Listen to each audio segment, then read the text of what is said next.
నమస్తే బోసుకుమార్. ఇప్పుడు most senior రాజకీయ నాయకులు జీవన్ రెడ్డి గారు ఉన్నారు కదా.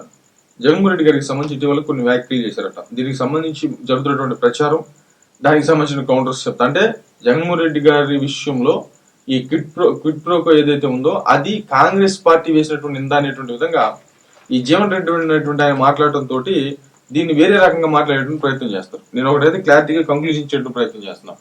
అంటే జగన్మోహన్ రెడ్డి గారికి సంబంధించినటువంటి ఆర్థిక నేరాలు ఉన్నాయి కదా, వీటిలో ఒక్క కేసు తేలినా కూడా జీవిత ఖైదు పడింది. అంటే చాలా పెద్ద కేసులు ఇవి.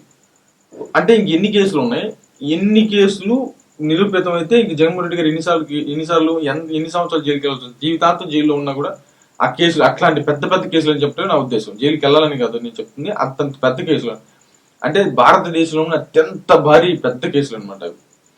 అలాంటి కేసులకు సంబంధించి ఇంతవరకు హీరింగ్కి రాలేదు. వీళ్ళు పైన వేసినటువంటి పిటిషన్స్ మీదే ఇన్ని 10-12 సంవత్సరాల నుంచి ఈ కేసులు నడుస్తున్నాయి తప్ప అసలు కేసుకు సంబంధించినటువంటి ఫైల్ ఒక్కడు కూడా ఓడదీయలేదు ఇప్పుడు దాకా.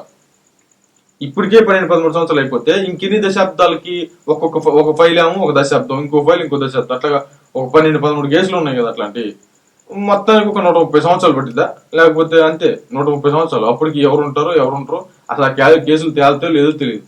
ఎప్పుడో ఒక 300 సంవత్సరాల క్రితం, 400 సంవత్సరాల తర్వాత, ఒక 3-4 సంవత్సరాల తర్వాత పలానా ఇట్లా ఉండేవాడంట, ఆయన కేసులకు సంబంధించినటువంటి విధానం ఇది అని చెప్పేసి అప్పుడు తీర్పు వస్తుందేమో తెలియదు. జరిగేది అదే, రాసి పెట్టుకోండి, జరిగేది అదే, ఖచ్చితంగా జరిగేది అదే. ఇది నాకు తెలిసినటువంటి నాకు అర్థమవుతున్నటువంటి విషయం. ఇకపోతే జగన్మోహన్ రెడ్డి గారి మీద కాంగ్రెస్ కుట్ర చేసిందట. వాస్తవంగా చెప్పాలంటే అప్పుడు కాంగ్రెస్ పార్టీ అనేది అంటే మామూలుగా లోకల్ పార్టీ కాదు, స్థానికమైనటువంటి పార్టీ కాదు, నేషనల్ పార్టీ. కాబట్టి పైన ఉన్నటువంటి వ్యక్తులే ఏ రాష్ట్రంలో ఎవరు ముఖ్యమంత్రిగా ఉండాలనేటువంటి విషయాన్ని వాళ్ళే డిసైడ్ చేస్తారు. వాళ్ళకి పెద్ద చిన్న ఇవన్నీ ఏముండవు అనమాట. ఎవరు సీనియారిటీగా ఉన్నారనేటువంటి విషయానికి సంబంధించి తీసుకొని మాత్రం చేస్తారు తప్ప ఇదిగో ఇతనికి ఆదరణ, అతనికి పార్టీ విధానం మీద అంటే ప్రజలు పార్టీని చూసి మాత్రం ఓటేస్తారు తప్ప నాయకులను చూసి కాదు. ఇప్పుడు స్థానికమైనటువంటి పార్టీలు అనుకోండి, నాయకుడు మాత్రమే హీరో. కానీ నేషనల్ పార్టీలు అలా ఉండదు, వ్యక్తి కాదు, పార్టీయే హీరో అనమాట. ఈ విషయం అందరికీ తెలుసు కదా. కాబట్టి జగన్మోహన్ రెడ్డి గారు, రాజశేఖర రెడ్డి గారు చనిపోయారు, మోస్ట్ సీనియర్, ఆయనకి ప్రజాదరణ బాగుంది. కాకపోతే ఏంటంటే ఆయన తీసుకొచ్చిన పథకాలన్నీ కూడా కాంగ్రెస్ పార్టీ అంటే అంగీకారం లేకుండా ఆయన వరకే పథకాలు తీసుకురాగలుగుతాడా?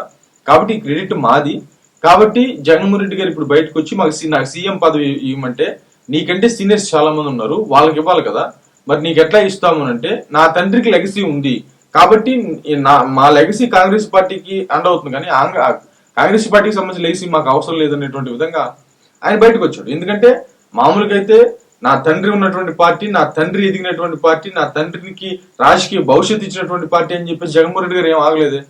మాకు స్థానికంగా మాకు మంచి బలం ఉంది, మాకు ఉండి నువ్వు చేస్తే సీఎం నుంచి, లేదా బయటకు వెళ్ళి మా పార్టీ మేము పెట్టుకుంటాం అనేటువంటి విధంగా మా కంపెనీ మేము పెట్టుకుంటాం, ఇదే కదా వాస్తవం. ఆయన బయటకు వెళ్ళారు. ఈ క్విడ్ ప్రోకో అనేది ఎప్పుడు మామూలుగా సిబిఐ ఎంక్వైరీ చేసిన తర్వాత, ఆ ఎంక్వైరీలో అన్ని తేలిన తర్వాత, అవన్నీ వచ్చిన తర్వాత అప్పటికే కాంగ్రెస్ పార్టీ నుంచి బయటకు వచ్చేస్తున్నారు కదా, అప్పటికే వైసీపీ పార్టీని పెట్టేస్తున్నారు కదా.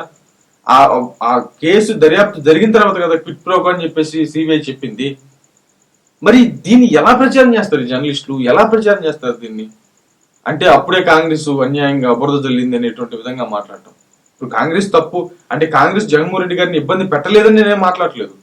వాళ్ళ విధానానికి సంబంధించి ఎదిరించాడు కాబట్టి ఖచ్చితంగా వాళ్ళు ఇబ్బంది పెట్టే ప్రయత్నం వాళ్ళు చేస్తున్నారు. ఇప్పుడు ఎగ్జాంపుల్ చెప్తా, ఏబి వెంకటేశ్వరరావు గారు ఉన్నారు. ఇప్పుడు అప్పట్లో ఆ ఏబి వెంకటేశ్వరరావు గారిని ఎలా ఇబ్బంది పెట్టారు, జగన్మోహన్ రెడ్డి గారు ఎలా ఇబ్బంది పెట్టారు? ఇప్పుడు నిమ్మగడ్డ ప్రసాద్ గారు ఎలక్షన్స్ కమిషన్ కి సంబంధించి ఉన్నటువంటి వ్యక్తి, ఆయన ఎలా ఇబ్బంది పెట్టారు? ఎవరు? జగన్మోహన్ రెడ్డి గారి అధికారంలో ఉన్నటువంటి టైంలో వాళ్ళు ఏబి వెంకటేశ్వర గారికి సంబంధించి చొక్కాలు చూపించి పెట్టారు, ఆయనకి అసలు సమస్య లేదు. ఇప్పుడు రఘురామకృష్ణ రాజు గారు ఉన్నారు, మామూలుగా ఆయన జైలుకి తీసుకెళ్లి మామూలుగా పిచ్చి కుట్టుడు కొట్టారు. అది అధికారం ఉందనేటువంటి విధానమే కదా, అధికారాన్ని ఎదిరించడనేటువంటి విధంగా కదా.